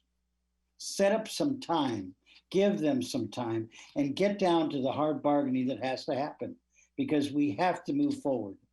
And I don't know if anybody else on the board wants to address that, but I am frustrated that we can't get through the negotiation process. We need to have everyone involved. Everyone has to be involved if we can get past the hurdles that we're facing. And that would just be my comment. All right. I would echo that. You know, this is going to be a summer like no summer that we've had for a long time. You know, staff is working around the clock on all of the plans for trying to reopen school. The board is going to be meeting a lot to provide the direction and make decisions on all of the things that we're going to be doing. I mean, this is just kind of one of those almost all hands on deck kind of summers, which is unfortunate. So yes, I echo Steve's comment. We really need you at the table, and I hope you guys will be able to come to some agreements about some substantive time to spend on all of these issues. I, first of all, want to say, you know, I have appreciated this process. I agree with Jamie. This has been a very thoughtful, you've taken direction that we've been providing you all along from the board workshops, from the board meetings, from the board subcommittee, and providing this list. The work around the framework about the concepts wasn't just window dressing. That was then applied to the list of potential reductions and adjusted based on those frameworks that the board agreed upon. So I really want to appreciate that. You know, this is important, and we've spent a lot of time on it tonight, and we're going to probably spend a lot of time on it again. But this is I don't think I've felt this way since maybe 2009 or 10, that this budget placeholder is a really good word for it. You know, when the state passes a budget that is a lot of smoke and mirrors, we don't want to make cuts to education in California, and neither do I. Neither does this board. So the state has decided to just assume revenue that they have absolutely no basis in assuming that they're going to receive, and then provide us that direction that we in turn need to assume that that's going to come. But to complicate it, we're going to have to assume that's going to come, but we're going to have to assume we're not going to get the money for it until fiscal year 2022. A year from now is when we're going to receive the dollars that are owed us so that we can pay our employees and provide the service to our students. We're not going to receive 4 months of those dollars that we're going to spend until July at maybe of 2022. Is that right? 2021, in the fiscal year of 2022, sorry. A whole year from now. So I don't have a problem approving this budget tonight because this budget doesn't bear a lot of semblance to reality. We're going to come back and we're going to hammer out based on the trailer bill language, based on, because they're still negotiating. That's still, still last minute, could be, stuff, some surprises. They're going to get July tax receipts. They're going to get more information about whether there's going to be federal dollars, and we'll have a clearer, but still not a guarantee of the funding the revenue that we're going to receive. But of course, we will already had to make commitments to our programs and our staff and our employees. So it's just frustrating, of course, to have to do our role of fiduciary responsibility with this fiction from the state government. And I'm sorry to sound so negative about that, but that's how I feel about this. This is a hope and a prayer. And gosh, I'm gonna be super excited if the federal dollars come in and we don't have deferrals, and that's gonna be awesome. And I'm really hopeful that that's gonna happen. So that being said, again, I want to thank the staff for their work on this. The budget document, the big, long, lengthy, wordy report, which is a good read. Excellent. Thank you, Ahmad. One thing I wanted to mention is on priority number 2, which is the modification to the unrestricted site fund allocation. So as part of, I think Mark referred to my comments about this as an operational kind of thing. These are things that we can do to improve the rational spending that happens in our district that is in service to our goals. I feel like some of the allocations that we provide to the site need to go through some of that same review. I'm not going to go so far as to say we need to do zero-based budgeting, because I've done that personally and lived through that, and that's really hard in a school district. But this is an opportunity, this crisis of funding is an opportunity for us to go through that reset process about what it takes to allocate funds to our school sites and to our programs and to our departments in service of our goals. So I'd like to see us moving forward do a little bit more of that sort of work, rather than just here's your allocation, spend it how you want. So that I'm happy to see that we're making some adjustments there, but I think that would be helpful moving forward to do some more of that. So I'm anxious to await what we get from the state, and when we come back and we make the some of those decisions with better information for the 45-day revise. Okay. Yeah, and I just wanted to say that I echo what Mark and Joan have said about number 2 of tightening up how our funds are allocated and spent and align with the goals. I think I couldn't agree more. Okay. At this time, we're public comment. Patrick, public hearing, do we have any comments? Yes, President Maher, we have Kelly Mikashi, followed by Patty Hanafi, and finally Chong Wang. Steve, you want to gavel into the public hearing? Okay, gavelled in. We're now into the public hearing. All right, Kelly, go ahead. Good evening. I'm Kelly Mikashi. Once again, a parent of 3 children enrolled with PSD and a candidate with the PSD Board of Trustees. Once again, I'd like to thank Dr. Haglund and especially Ahmad Sheko Salami and his entire team, who has worked tirelessly to review a lot of the budget items. I just wanted to make a couple comments about several of the budget items. First and foremost, I really would like to comment on item number 8 for the furlough days. It's already been mentioned tonight, but I really would applaud that all units are being addressed, all the way from teachers to custodians to cabinet.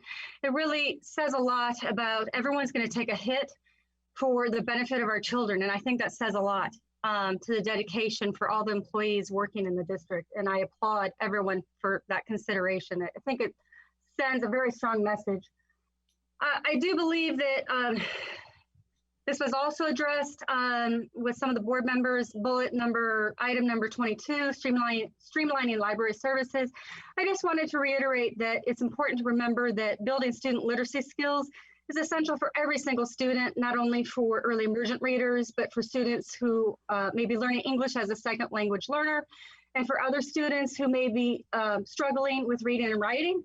So once again, as you review this budget item, please be mindful of what really is non and essential, and cut those items while leveraging the expertise of essential staff who can help bridge the connections with teachers and also with the literature that really provide models for students to become exemplary writers.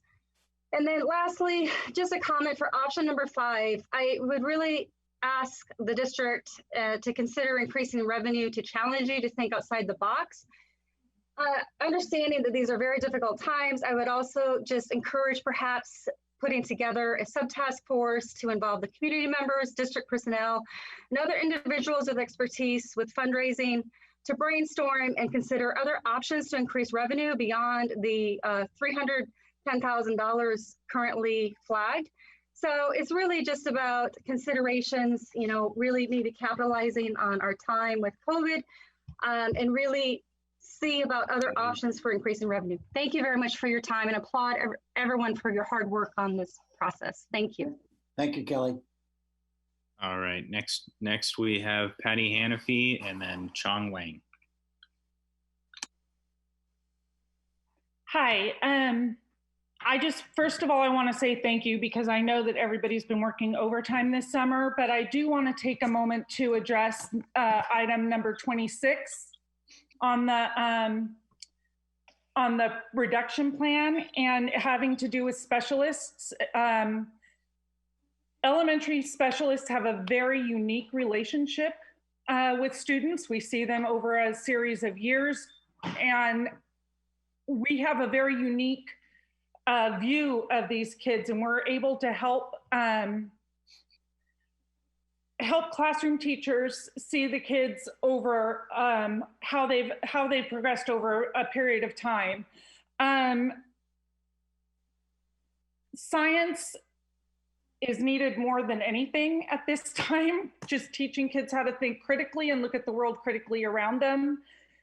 PE, the idea of reducing our PE staff is just mind-boggling, because we know that movement is imperative to health, and we need our children to be healthy, and music is so important for the understanding of cultures and patterns, and we know it helps with all other types of learning. So it saddens me to even see that specialists are singled out as being reduced or repurposed. Although I have to say that I'm happy that we're, the bottom, which I think means that we would be the first returned, but still. And again, I say thank you to everybody for their hard work. We're a very small community, elementary specialists, and sometimes we feel that our voices are not heard. Thank you. Thank you, Patty. All right, and finally, Chong Wang. Hello. Yeah. Hello. My name is Chong Wang, and I have 2 boys in PUSD. I want to thank you for everyone's hard work for this faithful information. I followed the board study sessions. I saw the progress, and I see it is not an easy job to make the budget during this budget cut. And thanks for your hard work. And that's it. Thank you. Is that it, Patrick? Patrick, no more? Yes, President Maher, that's all for 12.1. Okay, do we have any further comments or questions from the board? Yeah, I will just make a quick comment, Steve. I agree with the rest of the board, and thank you for all the other comments from my fellow board members. And I just want to reiterate, these are tough times.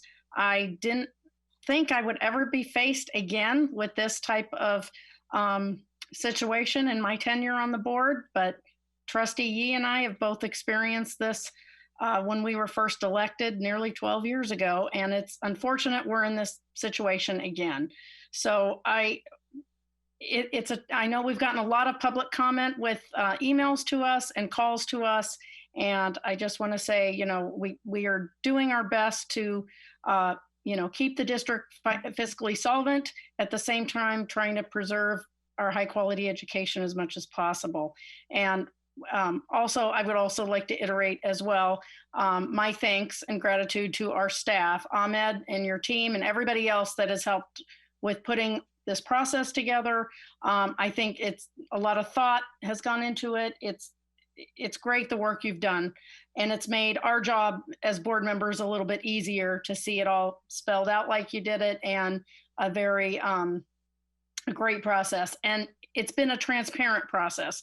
I think President Maher alluded to it earlier that, you know, we've gotten some comments from the public that, you know, that needs to be more transparent. I don't think you could make it any more transparent than what you've already done. We've had so many meetings and workshops. Trustee Larson also mentioned that.